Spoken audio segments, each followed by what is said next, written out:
An urgent blood donation appeal has been made across multiple hospitals of Ahmedabad. This includes the UN Mehta Institute of Cardiology and Research Center, IHBT Department, IKDRC Blood Center at Manjushri Mill Road, and the Gujarat Cancer and Research Institute. Jatin Raval is joining us live from Ahmedabad for more on this story. Jatin, an urgent blood donation appeal being made there, looking at the sheer amount of injuries that have been reported today.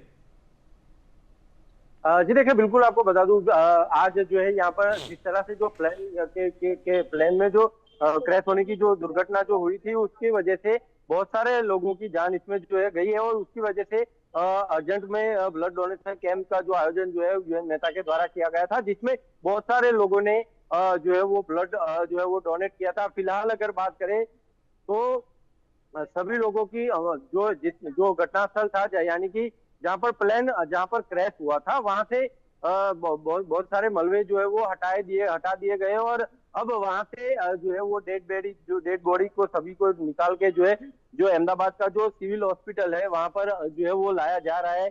अब देख सकते हैं यहाँ पर जो police का staff और साथ ही साथ आरएसएस की टीम भी जो है यहाँ पर सेवा के लिए जो है वो खड़ी है। साथ ही साथ यहाँ पर जो मृतक है उनके परिजन भी जो है वो यहाँ पर अपने स्वजन को की बॉडी जो है वो लेने के लिए आप यहाँ पर आए हैं। लेकिन अब सवाल ये पैदा होता है कि बॉडी इस तरह से पूरी तरह से जली हुई सभी जो है वो निकली है कि उसमें किसी के भी बॉडी के जो है वो बॉडी की शिनाख्त जो है वो नहीं की जा रही। यहाँ पर कुछ जो स्वजन है उनसे बातचीत करते और जानने का प्रयत्न करते। क्या नाम है आपका?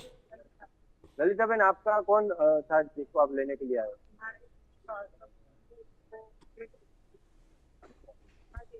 हाँ, क्या नाम था? आकाश पटनी। अच्छा, तो वो कहाँ पे जा रहे थे? अच्छा, वहाँ पे सो रहे थे वो। अच्छा। कितने साल के होंगे? 13-14 साल के थे। तो वहाँ पर बाहर रहते थे कि मम्मी की अभी? अच्छा, क्या नाम है आपका? नगीन भाई। तो उनकी मम्मी की हालत क्या? मम्मी की हालत हाँ। तो ये प्लान जब दुर्घटना हुई उसी की वजह से याद था? यानी पास में ही थे वो?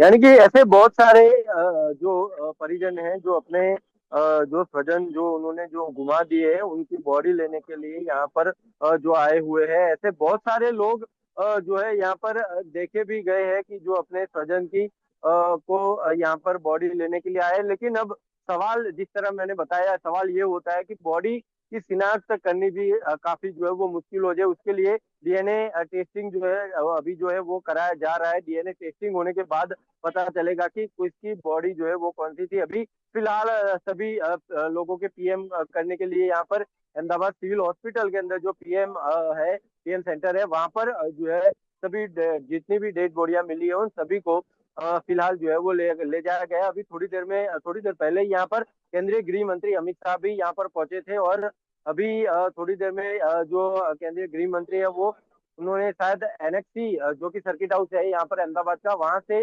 वो जो है वो प्रेस कॉन्फ्रेंस का भी आयोजन इसी मुद्दे को लेकर करने वाले थे। साथ ही साथ वो जब यहाँ पर आए थे तो वो यहाँ पर उनके जो भी लोग जो अपने स्वजन को लेने के लिए यहाँ पर आए हुए थे उन सभी लोगों को वो वहां पर मिले भी सही और उन्होंने वहां पर सभी अपने जो लोग मृत्यु इसमें पामे हैं उन सभी लोगों को स्वजनों को यहाँ पर उनके द्वारा सांत्वना भी जो है वो दी गई है। जी बिल्कुल जतिन, और बड़ी भयावह स्थिति है अभी इस वक्त अहमदाबाद में। इस हादसे के पश्चात शोक की लहर जो है वो छाई हुई है पूरे देश में। मैं ये नहीं कहूँगा कि एक शहर में ही, मगर पूरे देश में। जतिन, अगर हम बात करें तो मरीजों की हालत इस वक्त क्या है? काफ़ी लोगों को गंभीर हालत में वहाँ शिफ्ट किया गया था। विमान से तो मेरे ख्याल से सिर्फ एक ही शख्स बच पाया है, मगर जो लोग हॉस्टल में थे, जो लोग ज़मीन पर थे, जो घायल हुए हैं, उनकी इस वक्त स्थिति क्या है?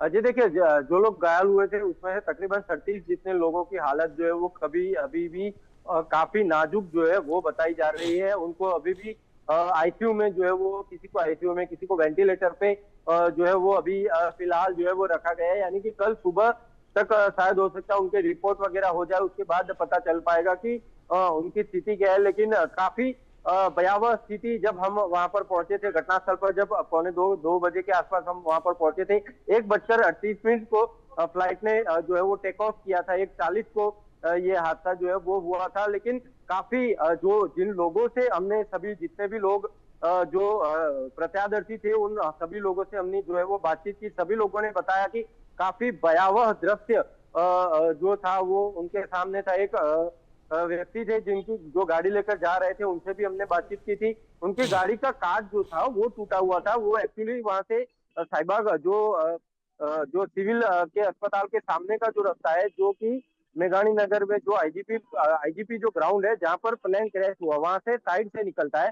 वहां पर विमान के पार्ट जो है वो उड़कर उनकी गाड़ी के ऊपर आए थे और गाड़ी का मेन शीशा जो था वो टूट गया था। उनसे भी हमने बातचीत की थी। उन्होंने बताया कि उनके सामने ये पूरा दृश्य जो था वो उनके सामने हुआ था, और प्लेन पूरी तरह से जैसे ढलता हुआ आया और एकदम से आकर गिर गया। हमको बोले, उन्होंने बताया, हमको ऐसा लगा कि ये प्लेन अभी यहाँ से पास होते, यहाँ पे मामूनन ऐसा होता है कि प्लेन नीचे से यहाँ पर होके निकलते और फिर टेक ऑफ कर जाते हैं। लेकिन ये प्लेन टेक ऑफ नहीं कर पाया, सीधा यहाँ पर आके जो आईजीपी जो कैंटीन था वहां पर आके सीधा जो क्रैश हो गया। और उसकी वजह से अंदर तकरीबन 242 जितने जो यात्रीगण थे, सभी लोगों की मृत्यु जो है वो हो गई है। ऐसी पूरी पूरी बात है। साथ साथ अभी भी जो है, अभी मलबा जो है अभी भी हटाने की कामगिरी जो है वो अभी भी चल रही है। एनडीआरएफ, एसडीआरएफ की टीम अभी भी लगातार जो है वो अभी कामगिरी कर रही है। अभी भी बिल्डिंगों में, कुछ बिल्डिंगों में हम जब 7:30 बजे 8 बजे हम वहां से निकले थे, तब भी जो बिल्डिंग का जो पिछले, जो जिस बिल्डिंग में पीछे का मलबा लगा था जहां पर कैंटीन आई हुई थी, वहां पर अभी भी आग जो है वो 7:30 पौने 8 बजे तक लग रही थी। जबकि दमकल की गाड़ियां जो है वो पूरे अहमदाबाद में जो इमरजेंसी कॉल घोषित किया था, उसकी वजह से दमकल की गाड़ियां तुरंत ही तकरीबन 2 सवा 2 बजे के आसपास सारी गाड़ियां वहां पर पहुंच गई थी। लेकिन फिर भी आग जो है वो काबू में नहीं आ पाई थी। कहीं कहीं आग फिर भी जल रही थी। यहाँ पर जब थोड़ी देर पहले केंद्रीय गृह मंत्री जी यहाँ सिविल अस्पताल भी आगे गए, साथ ही साथ राम मोहन जो नायडू है, वो भी सिविल एविएशन मिनिस्टर, वो भी जो है उन्होंने यहाँ का दौरा किया। केंद्रीय जो मंत्री है, साथ ही साथ यहाँ पर जो जतिन, क्या शुरू हो गया है? गृह मंत्री अमित शाह भी कह रहे थे कि डीएनए सैंपलिंग के लिए जो है काफी परिवार अभी सामने आ रहे हैं, क्योंकि कई जो कई जो डेड बॉडीज वहां मिली होंगी, तो some of those corpses are burnt beyond recognition. इस वजह से डीएनए सैंपलिंग बहुत ही महत्वपूर्ण है। तो क्या परिवार अब उनका पहुंचने का सिलसिला जारी है अस्पतालों में, जतिन?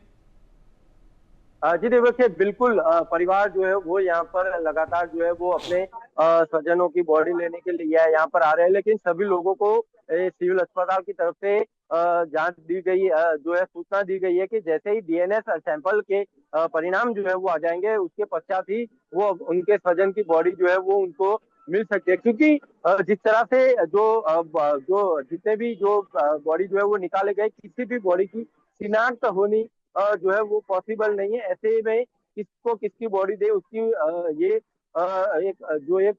जो मुश्किल थी, तो उसी को लेकर डीएनए सैंपल करने की बात जो है वो रखी गई। और डीएनए सैंपल के लिए जो है सभी बॉडियों को जो है वो भेजा गया है। अब जैसे ही डीएनए सैंपल आएंगे, उसके बाद ही जो भी लोग यहाँ पर जो अपने स्वजन की बॉडी लेने के लिए यहाँ पर आए, उनको अपने स्वजन की बॉडी जो है वो मिल जाएगी। हो सकता है सुबह तक ये डीएनए सैंपल का टेस्टिंग जो है वो चलता रहेगा। These are visuals, of course, that you can see on your screens of the moment